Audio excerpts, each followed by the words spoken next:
Hello everyone. आज profit and loss का हम सेशन नंबर 6 करेंगे। ठीक है, इसमें मैंने कुछ स्टैंडर्ड क्वेश्चंस ले रखा है जिसको वन बाय वन करके हम सॉल्व करेंगे। ठीक है, तो अब हम देखते हैं जो सबसे फर्स्ट क्वेश्चन है। फर्स्ट क्वेश्चन है कि A sells a bicycle to B at a profit of 20%। A जो है वो बी को एक बाइसिकल सेल करता है 20% प्रॉफिट पर। अच्छा, बी सेल्स इट टू सी, और बी इसे क्या करता है, सी को सेल कर देता है एट अ प्रॉफिट ऑफ 25% के प्रॉफिट पर। If C pays ₹225 for it, अगर सी जो है उसे 225 में खरीदता है तो the cost price of the bicycle for a is, तो ए ने बाइसिकल को कितने प्राइस में खरीदा होगा हमें ये बताना है। ठीक है, तो आप देखो सबसे पहले क्या होगा यहाँ पर ए। ठीक है, ए ने क्या किया, बी को बेच दिया। ठीक है, और बी ने क्या किया, सी को बेच दिया। ठीक है, तो ए ने कितने में खरीदा ये तो हमें पता नहीं है। ठीक है, तो हम इसको या तो 100 यूनिट एज्यूम कर लेंगे या फिर 100% एज्यूम कर लेंगे। ठीक है, ये चीज़ जो है हमारे ऊपर है। ठीक है, या फिर हम इसे 200 यूनिट या फिर 200 यूनिट 300 यूनिट कुछ भी हम एज्यूम कर सकते हैं। ठीक है, ये हमारी मर्जी है। ठीक है, बट हम इसे क्या लेकर चलते हैं 100 यूनिट कि भाई ए ने जिस प्राइस में बाइसिकल को खरीदा होगा वो प्राइस जो है वो कितना है, 100 यूनिट। 100 यूनिट। ठीक है, अब क्वेश्चन कहता है कि A sells a bicycle to B at a profit of 20%। ठीक है, 20% के प्रॉफिट पर सेल करता है किसको, बी को। मतलब यहाँ से यहाँ तक का जो इसका सफ़र है वो कितने का है भाई, 20% प्रॉफिट लेकर सेल करता है। 20% प्रॉफिट लेकर सेल करता है। ठीक है, तो 100 यूनिट में जब खरीदा था तो 20% 100 यूनिट का कितना होगा, 20 यूनिट। मतलब बी को कितने में बेच दिया, बी को इसने बेचा 120 यूनिट। 120 यूनिट में इसने बी को सेल कर दिया। ठीक है, अच्छा अब क्या होगा, तो ए के लिए जो सेलिंग प्राइस हो गया वो तो 120 यूनिट हो गया, लेकिन यही 120 यूनिट बी के लिए कॉस्ट प्राइस हो गया क्योंकि बी ने 120 यूनिट पे करके और इस बाइसिकल को खरीदा। ठीक है, अब बी ने क्या किया, बी ने इस आर्टिकल को 25%, इस बाइसिकल को 25% प्रॉफिट लेकर सेल कर दिया सी को।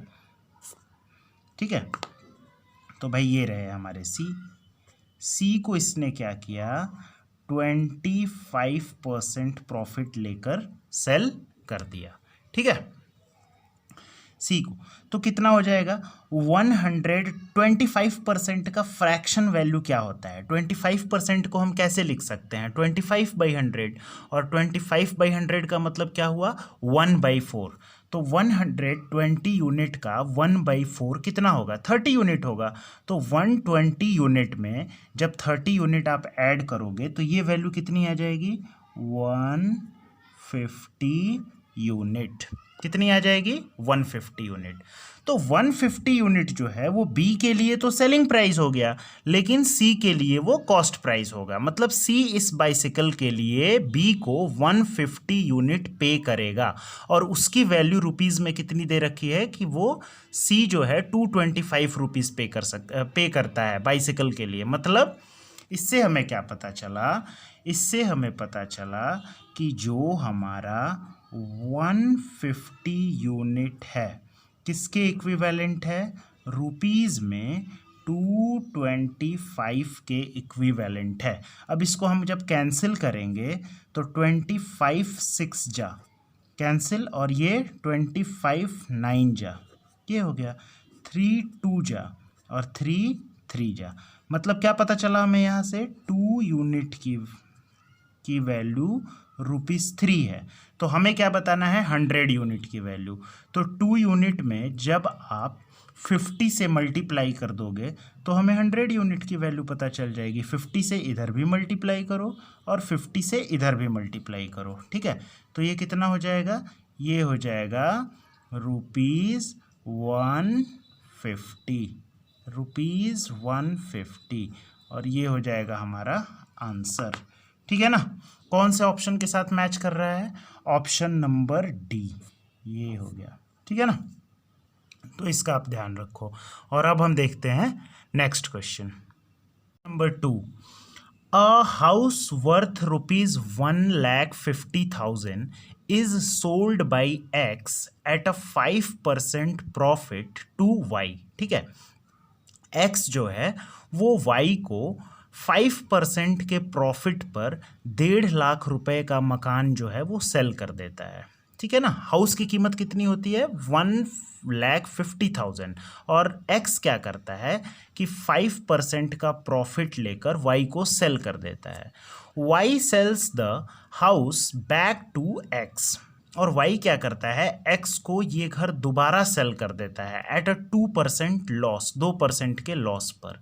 देन हमें बताना है कि इस एंटायर ट्रांजैक्शन में X को अगर गेन होता है तो कितने का गेन होता है, यदि लॉस होता है तो कितने का लॉस होता है, ठीक है, हमें ये बताना है।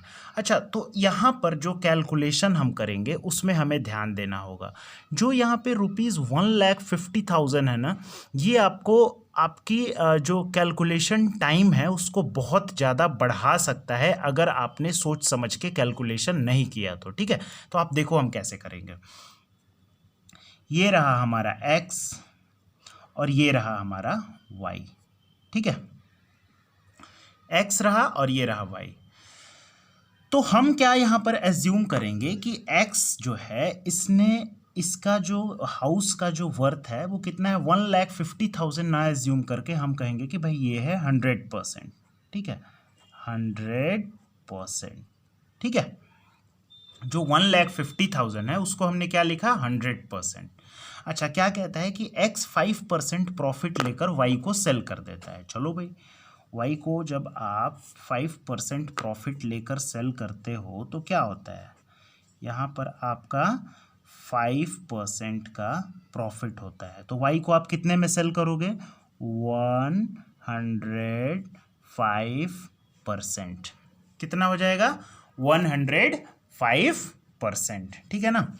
तो ये 105% जो हुआ वो X के लिए तो सेलिंग प्राइस हुआ लेकिन Y के लिए कॉस्ट प्राइस हुआ। तो X ने इसे खरीदा तो था 100% में और बेच दिया 105% में, तो X को गेन कितना हुआ, 5% का। इस बात को आप ध्यान रखना है। जब ट्रांजैक्शन इधर से X जब Y को सेल करता है तो इसमें क्या होता है, X को जो है X को 5% का गेन होता है। 5 प्लस मैंने लिख दिया है तो आप समझ जाना कि 5% का गेन होता है। अच्छा, अब क्या होता है कि Y इसे दोबारा X को सेल कर देता है। Y जो है X को दोबारा सेल कर देता है, कितने पर भाई, 2% लॉस पर, ठीक है ना। तो देखो 105% का हमें 2% फाइंड करना है, तो इसका 10% तो 10.5 होगा और 1% कितना होगा, 1.05। तो 1% की वैल्यू 1.05, तो 2% की वैल्यू 2.10, ठीक है ना। तो हम क्या करेंगे, 105% में से क्या करेंगे, 2.10 सब्ट्रैक्ट करेंगे, ठीक है। तो कितना बच जाएगा, कितना बच जाएगा, ये बच जाएगा 102.9। मतलब X को ये कितने में देता है, 102.9% में बेच देता है। किसको भाई, X को।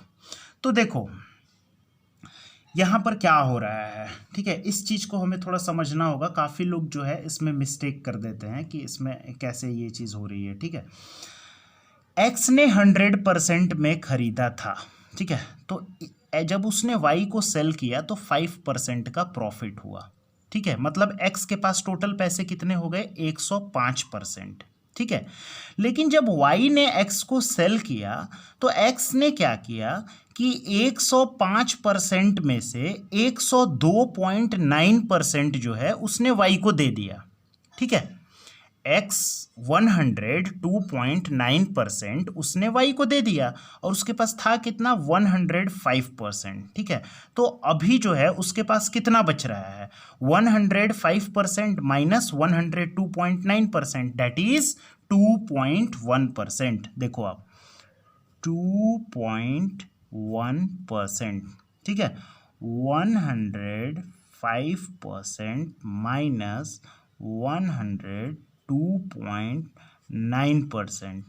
ठीक है, इसका क्या बच गया 2.1% जो है उसके पास बच गया। ठीक है ना, अभी भी। अच्छा, अब देखो 100% उसने टोटल पैसा लगाया था। ठीक है ना, 100 उसके पास टोटल पैसा था 105%, उसने उसमें से 102.9% दे दिया तो बच गया उसके पास 2.1%। ठीक है ना, तो 2.1% का उसे गेन ही तो हुआ, 2.1% का गेन ही तो हुआ, क्योंकि इसी 5% में से उसने ये 2.9% जो है दे दिया है ना, तो अभी भी तो उसके पास 2.1% बच गया, मतलब x जो है वो गेन कर रहा है। ठीक है, इस ट्रांजैक्शन में। अच्छा, गेन कितने का हो रहा है, तो गेन पता करने के लिए हमें 1,50,000 का 2.1% फाइंड करना होगा। ठीक है, हमें क्या करना होगा 1,50,000 का 2.1%। ठीक है, 2.1%। तो कैसे 2% कितना हो जाएगा, देखो 10% तो 15,000 हो जाएगा, 1% 1,500 हो जाएगा, तो 2% कितना हो जाएगा 3,000। ठीक है, ₹3,000। ठीक है, कितना हो जाएगा 2%, ₹3,000 कितना हो जाएगा 2%। और 0.1% कितना होगा, देखो 10% 15,000, 1% 1,500, 0.1% 150। तो आप देखो यहाँ पे 0.1% जो है ये कितना होगा ₹150। ठीक है, ₹150। तो यहाँ से हमें क्या पता चला कि 2.1% इज इक्विवेलेंट टू रुपीज़, दोनों को ऐड कर दो, 3,000 में 150 ऐड करो तो कितना हो जाएगा 3,150, और यही तो गेन हो रहा है। ठीक है, तो X gains ₹3,150। Option C is the correct answer. ठीक है, तो आई थिंक आपको ये क्लियर हो गया होगा। ठीक है, अब हम देखते हैं नेक्स्ट क्वेश्चन। क्वेश्चन नंबर 3 है, if a manufacturer gains 10%, wholesaler 15% and retailer 25%, then the production cost of an article whose retail price is ₹1265। बड़ा ही इंपॉर्टेंट क्वेश्चन है और इस क्वेश्चन के थ्रू हम बहुत कुछ सीखेंगे। ठीक है, और नई नई कैलकुलेशन टेक्निक्स को देखेंगे। ठीक है, चलो देखो एक्चुअली में क्वेश्चन कहता क्या है। क्वेश्चन कहता है कि भाई यहाँ पर सपोज आप करो कि जो प्रोडक्शन कॉस्ट होगा, जो प्रोडक्शन कॉस्ट होगा वो कितना होगा x, हम मान लेते हैं क्योंकि हमें तो पता नहीं है भाई, जो प्रोडक्शन कॉस्ट होगा उसे हम x सपोज कर लेते हैं। ठीक है, तो मैन्युफैक्चरर जो है वो 10% गेन लेकर सेल कर रहा है, मतलब यहाँ से यहाँ तक जो है उसे 10% का गेन हो रहा है, प्लस 10%। ठीक है, अच्छा अब क्या हो रहा है, जो होलसेलर होता है वो 15% का गेन लेकर सेल करता है। होलसेलर जो होता है वो क्या करता है 15% का गेन लेकर सेल करता है। ठीक है, और अब जो है होलसेलर ने रिटेलर को सेल कर दिया, अब रिटेलर जो है वो क्या करेगा, कस्टमर्स को 25% गेन लेकर सेल करता है। क्या करता है 25% गेन लेकर, और ये कस्टमर्स को सेल करता है। यहाँ पर जो हमारा आर्टिकल होता है उसका प्राइस कितना हो जाता है, कस्टमर को कितना पे करना पड़ता है एक आर्टिकल के लिए, ₹1265, ₹1265। ठीक है। अच्छा, तो अब यहाँ पर हमें कैसे सोचना है इसको, हम इस क्वेश्चन को सबसे पहले तो जो हमारा बेसिक तरीका है उससे हम करेंगे, उसके बाद एक इसके लिए अल्टरनेट भी हम देखेंगे, ठीक है, जो कि कई एक सारे लोग बताते हैं, ठीक है। देखो, सबसे पहले तो है हमारा यहाँ से यहाँ जाने पर 10% का चेंज हो रहा है, ठीक है। तो आप देखो क्या लिख सकते हो आप इसे, ये 100%, तो 10% इंक्रीज होने के बाद ये 110%, ठीक है ना। ये चीज़ जो है वो हमारी कितनी हो रही है, 10% से इंक्रीज हो रही है। तो ये अगर 100%, तो ये वैल्यू कितनी, रिजल्टेंट वैल्यू कितनी, 110%। तो 100% की वैल्यू x, तो इसकी वैल्यू थोड़ी ज़्यादा होगी 110% की वैल्यू, तो इसकी वैल्यू हो जाएगी x इंटू 110/100, ठीक है ना। अब आप देखो, अब यहाँ से 15% का चेंज हो रहा है, तो ये 100%, तो 15% का चेंज होने के बाद ये कितना हो जाएगा, 115%। तो 100% की वैल्यू इतनी, तो 15% की वैल्यू कितनी, देखो मैं डायरेक्ट लिख देता हूँ, यहीं पे लिख देता हूँ। इसमें आप क्या करोगे, 115/100, ठीक है ना।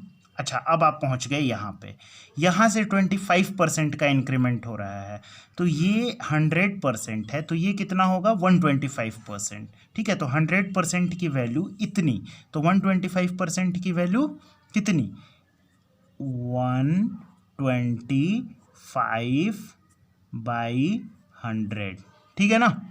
यहाँ पर अब हम पहुँच गए, और ये तो हमें दे ही रखा है ₹1265, ठीक है ना। ये कितना दे रखा है हमें, ₹1265, ठीक है। तो अब आप इसे कैंसिलेशन करो इसका, ठीक है। देखो यहाँ पर तो 10 से 10 कैंसिल हो गया, यहाँ पे नीचे में 20 हो गया, और ये कितना हो गया, 23 हो गया। यहाँ पर देखो ये 4 टाइम्स गया, और ये 5 टाइम्स गया, ठीक है ना, 5 टाइम्स चला गया। तो अब आप देखो, हम इसे ऐसे लिख सकते हैं, 4 2 जा 8, ठीक है ना। देखो x बाई इसको आप इधर ले आओ, कितना हो जाएगा, 1265 बटे में 4 2 जा 8, 80 इंटू 10 800, कितना हो जाएगा, 800। अब बाई जब इसको आप मल्टीप्लाई करोगे तो 13 इंटू 5 कितना होगा, अरे 23 इंटू 5 कितना होगा, 23 इंटू 10 तो 230 होता है, तो 23 इंटू 5 कितना होगा, 115।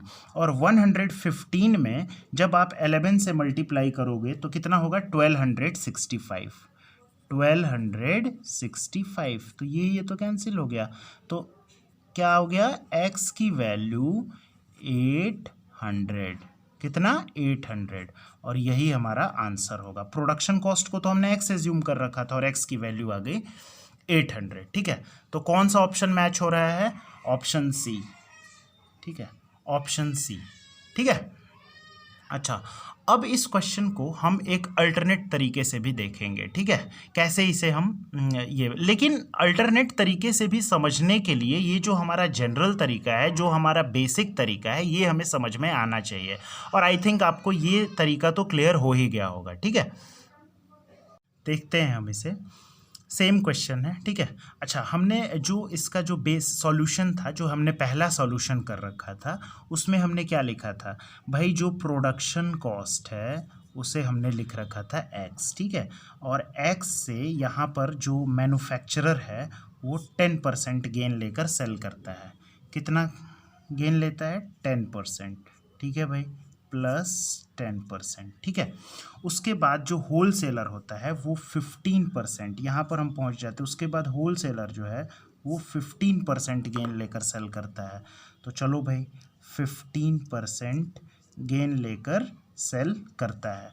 उसके बाद होल सेलर ने दे दिया रिटेलर को। अब रिटेलर क्या होता है कि ये 25% का प्रॉफिट लेकर कस्टमर को सेल करता है, क्या करता है, 25% का प्रॉफिट लेकर और कस्टमर को सेल करता है। अब ये जो हमारी रिजल्टिंग प्राइस होती है जो कस्टमर पे करता है आर्टिकल के लिए, वो हमें दे रखा है ₹1265। ठीक है, यही तो हमने देखा था। अच्छा, अब यहाँ पर देखो, ये तो हमारा प्रोडक्शन कॉस्ट है, ठीक है, और ये हमारा रिजल्टेंट कॉस्ट है इन परसेंटेज चेंज के बाद। 10%, 15%, 25%, इन सक्सेसिव चेंजेस के बाद हमारी ये वैल्यू आ रही है।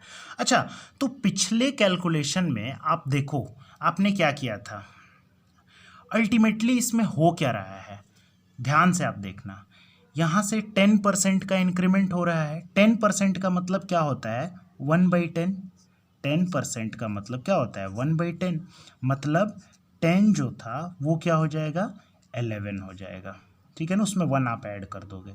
अच्छा, 15% के इंक्रीमेंट का मतलब क्या हुआ, 15/100। 15/100 का मतलब क्या हुआ, 15/100 का मतलब हुआ हमारा कितना, 15/100।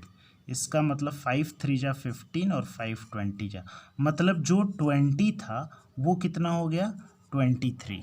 ठीक है, जो 20 था वो कितना हो गया, वो हो गया 23। ठीक है, अब देखो, अब जो हमारा 25% है इसका मतलब कितना हो गया, 1/4। मतलब जो 4 था वो कितना हो गया, 5 हो गया। ठीक है, तो आप देखो जो हमारा पिछला सॉल्यूशन था, यहाँ पर हमने क्या किया था, जो हमारी ओरिजिनल प्राइस है, ओरिजिनल प्राइस और रिजल्टेंट प्राइस दोनों का ratio, original price by resultant price दोनों का रेशियो क्या आ रहा है, ये आप देखो। ठीक है, क्या आ रहा है, क्या हम डायरेक्टली इसे ऐसे नहीं लिख सकते हैं, ये जो हमारी ओरिजिनल प्राइस है और ये हमारी रिजल्टेंट प्राइस है, इनका रेशियो अब हमें लिखना है। तो कैसे हम लिखेंगे, आप देखो, x बाई 1265 इक्वस टू। ठीक है, अब आप देखो कैसे हम लिखेंगे, ऊपर में ये 10, ओरिजिनल तो 10 ही था, ओरिजिनल में ये कितना था, ओरिजिनल में ये था 20, ओरिजिनल में ये कितना था, ये था 4। ठीक है ना, बाई 11 इंटू 23 इंटू 5। ठीक है ना, तो ये तो 1265 हमने पहले कैलकुलेट, एक्स की वैल्यू इतनी, मतलब हम उतना वो चेन जो हमने मल्टीप्लाइंग फैक्टर का कॉन्सेप्ट यूज़ किया था उसको हम ना करके हम इसे सिंपल इस टर्म में लिख ले। 10 11 हो जाता है, ठीक है, 20 जो है वो 23 हो जाता है और 4 जो है वो 5 हो जाता है। तो इसमें क्या हो रहा है, आप देखो, ओरिजिनल तो ये है ना, ओरिजिनल 10 था, इसमें ओरिजिनल 20 था, इसमें ओरिजिनल 4 था, और ये क्या था, रिजल्टेंट वैल्यू, इसमें 11 हुआ, इसमें 23 हुआ, इसमें 5 हुआ। तो इन सभी को आप मल्टीप्लाई कर लो, 10 इंटू 20 इंटू 4। ठीक है ना, ओरिजिनल बाई रिजल्टेंट वैल्यू का रेशियो जो है, पहले ओरिजिनल को मल्टीप्लाई करके लिख लो रेशियो सिस्टम में, 10 इंटू 20 इंटू 4, और फिर रिजल्टेंट वैल्यू जो है उसको मल्टीप्लाई करके लिख लो 11 इंटू 23 इंटू 5। ठीक है, और इनका कैंसिलेशन आप कर दो, आपको रिजल्ट में x की वैल्यू कितनी मिलने वाली है, x की वैल्यू 800 ही मिलने वाली है। ठीक है, तो आई थिंक आपको ये क्लियर हो गया होगा। देखो, जितने भी ये परसेंटेज चेंज हो रहे हैं इन सभी को आप रेशियो में लिख लो भाई। 10 जो है वो 11 हो गया, 20 जो है 23 हो गया, 4 जो है वो 5 हो गया। फिर original value by resultant value, तो ओरिजिनल के सामने ओरिजिनल के रेशियो सिस्टम में जो भी वैल्यू है सभी को प्रोडक्ट करके लिख दो, और रिजल्टेंट के सामने जो भी रिजल्टेंट वैल्यू है सभी को प्रोडक्ट करके लिख दो और इनका कैंसिलेशन कर दो, you will get the same result. ठीक है, ₹800 ही आंसर आएगा। तो एक तो हमारा सोचने का तरीका इसे ये भी हो सकता है। ठीक है, अब हम देखते हैं next question. Next question, Krishna bought a camera, Krishna जो है एक कैमरा खरीदता है and paid 20% less than its original price, जो उसका ओरिजिनल प्राइस होता है उससे 20% लेस जो है वो पे करता है। ही सोल्ड इट एट 40% प्रॉफिट, और उस कैमरे को वो 40% प्रॉफिट पर सेल कर देता है। अच्छा, ये 40% प्रॉफिट अब किस चीज़ पर? On the price he had paid, 100% पे नहीं, जो प्राइस वो पे करता है उस पर 40% प्रॉफिट लेकर वो सेल कर देता है। देन हमें क्या बताना है कि percentage of profit earned by Krishna on the original price, original price पर उसे कितने परसेंट का प्रॉफिट होता है। ठीक है, तो अब आप देखो कैसे होगा। भाई ये है हमारा कैमरा, ये है हमारा कैमरा। अब अगर हम कैमरे के ओरिजिनल प्राइस की बात करें, हमें तो पता नहीं है क्या है, ठीक है, लेकिन ओरिजिनल को तो हम 100 मानते हैं, ये तो आपको पता ही है। ओरिजिनल प्राइस जो है इसे हमने सपोज किया कि भाई ये है हमारा 100%, ठीक है ना। लेकिन कृष्णा क्या करता है कि जो ओरिजिनल प्राइस रहता है उससे 20% लेस पे करता है। ठीक है, तो आप देखो क्या करता है, 20% लेस, 20% लेस पे करता है। ठीक है, मतलब कितने में लेता है, उसके कृष्णा के लिए इस कैमरा का सीपी कितना हो जाता है, 80%। ठीक है ना भाई, क्योंकि 100% में जब आप 20% लेस करोगे तो ये कितना होगा, ये हो जाएगा 80%। ठीक है, अच्छा अब वो क्या करता है कि इसी प्राइस पर 80% को कॉस्ट प्राइस मान के और 40% प्रॉफिट लेकर सेल कर देता है। अब देखो वो करता क्या है, वो यहाँ से 40% का प्रॉफिट लेकर सेल कर देता है। तो देखो 80% का 10% कितना होगा, 8%, 40% कितना होगा, 32%। ठीक है, तो 32%, 80% में जब आप 32% ऐड करोगे तो कितना हो जाएगा, 112%। कितना हो जाएगा, 112%, मतलब 112% में उसे बेच देता है। तो क्वेश्चन हमसे पूछता है कि the percentage of profit earned by Krishna on the original price, original price पर उसको, मतलब यहां से यहां तक उसे कितना प्रॉफिट हो रहा है, ये हमें बताना है।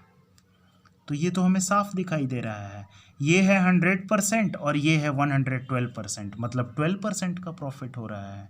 कितने का प्रॉफिट हो रहा है, 12% का प्रॉफिट हो रहा है। ठीक है, कौन सा option, option number C is the correct answer.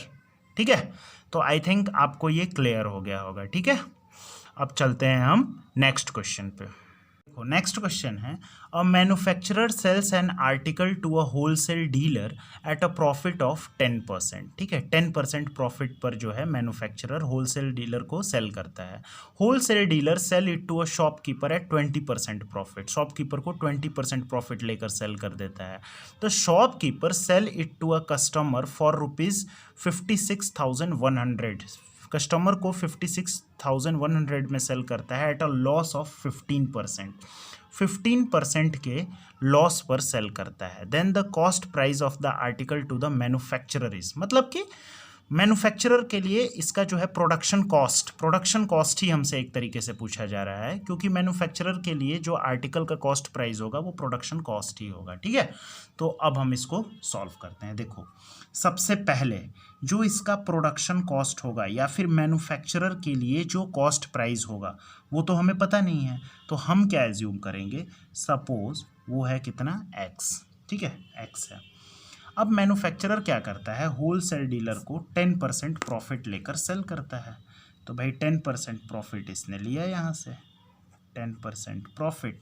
ठीक है, अब 10% प्रॉफिट लेने के बाद इसने होलसेल डीलर को यहाँ पे सेल कर दिया। ठीक है, अब होलसेल डीलर ने क्या किया, 10% प्रॉफिट लेकर होलसेल डीलर ने 20% प्रॉफिट लेकर शॉपकीपर को सेल कर दिया। किसको सेल कर दिया, शॉपकीपर को। कितना प्रॉफिट लेकर, 20% प्रॉफिट लेकर शॉपकीपर को सेल कर दिया।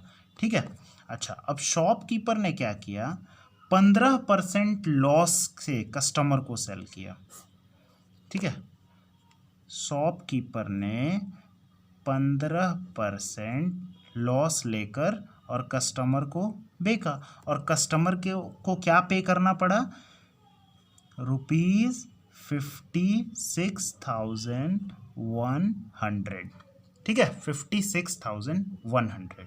तो अभी तो मैंने आपको बताया था कि अगर इस तरह का आपको केस मिले, ये सक्सेसिव चेंजेस मिले, एक्स को आपने पहले 10% इंक्रीज़ किया, फिर इंक्रीज्ड वैल्यू को 20% इंक्रीज़ किया, फिर उस इंक्रीज वैल्यू को 15% से रिड्यूस किया, तो यहाँ पर तो ये हमारी ओरिजिनल और ये हमारी रिजल्टेंट, इन दोनों का रेशियो हम कैसे लेते हैं मैं आपको बताता हूँ, ठीक है।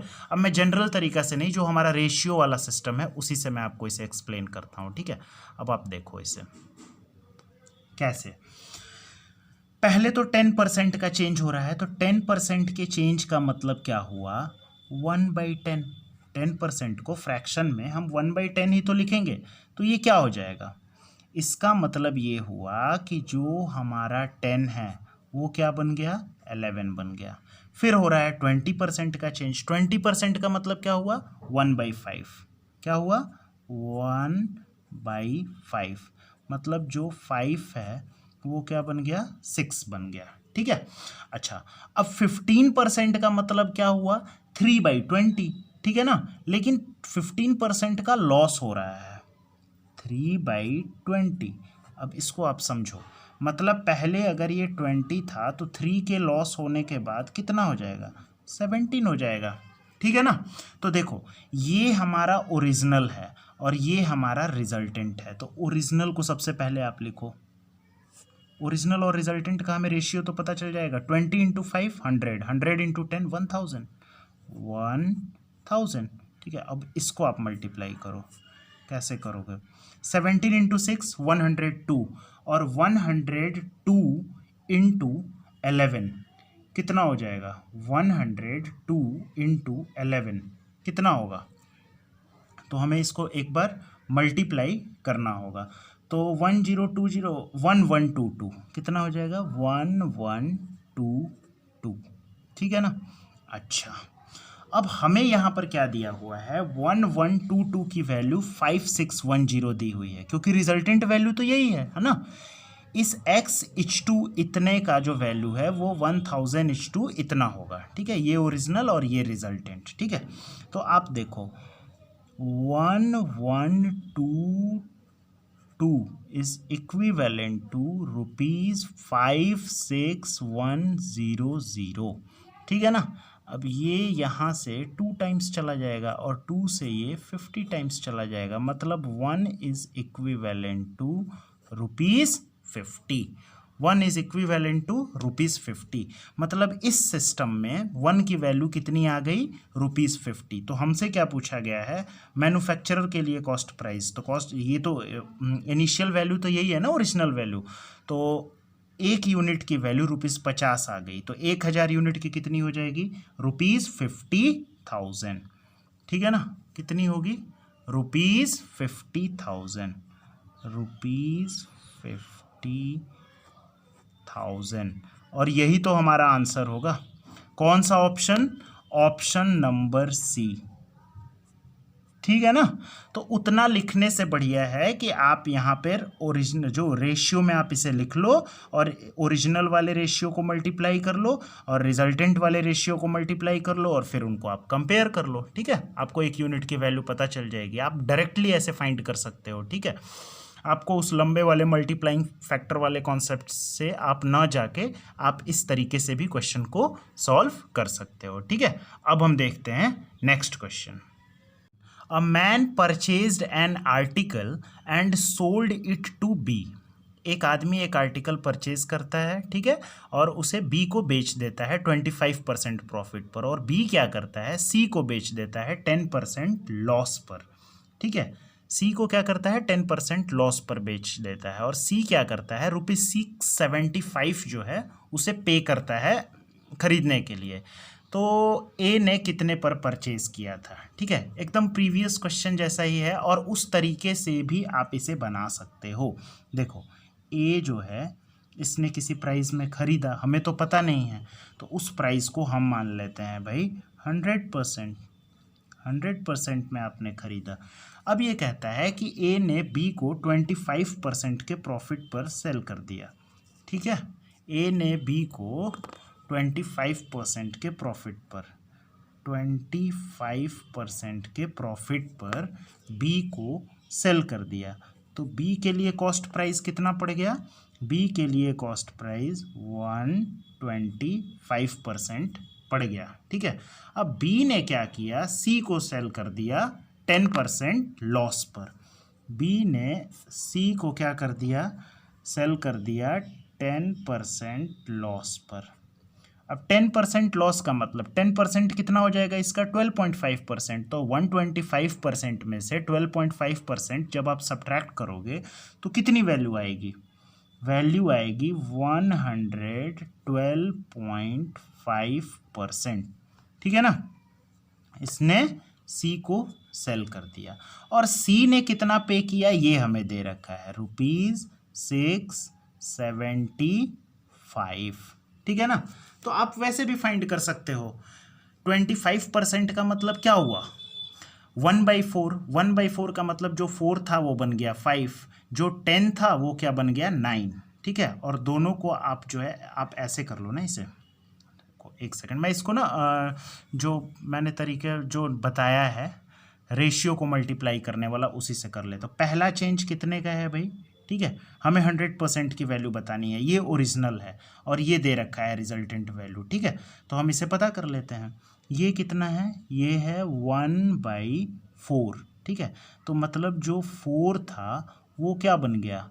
4 जो था वो 5 बन गया। अच्छा, इसका मतलब क्या है? 1/10, मतलब जो 10 था वो क्या बन गया? वो 9 बन गया। ठीक है, तो यहाँ पे इसे मल्टीप्लाई कर लो। 9 5 जा 45। ठीक है, और 4 10 जा 40। ठीक है ना, तो जो हमारी ये हमारी रिजल्टेंट वैल्यू को हमने मल्टीप्लाई करके लिखा है और ये हमारी ओरिजिनल वैल्यू को। तो 45 किसको रिप्रेजेंट कर रहा है? ₹675 को। मतलब 45 इज इक्विवेलेंट टू ₹675। ठीक है ना, 9 से आप इसे कैंसिल करो या फिर 9 से ही कैंसिल करो। 9 5 जा 45, 9 7 जा 63 और 9 5 जा 45। 5 से कितने टाइम्स चला जाएगा? 15 टाइम्स चला जाएगा। ठीक है ना, 15 टाइम्स चला गया। तो जो मैन्युफैक्चरर जो कॉस्ट प्राइस है वो तो 100% है ना, मतलब 40 है इस सिस्टम में, रेशियो सिस्टम में 40 है। तो 1 यूनिट की वैल्यू 15, तो 40 यूनिट की वैल्यू हम यहाँ से फाइंड कर सकते हैं। 40 × 15 कितना हो जाएगा? ₹600। ठीक है ना, ₹600। और यही आंसर होगा। कौन सा option? Option number C is the correct answer. ठीक है, अब हम देखते हैं next question. A sells an article to B. A जो है बी को एक आर्टिकल सेल करता है एट अ गेन ऑफ 10%, 10% के गेन पर।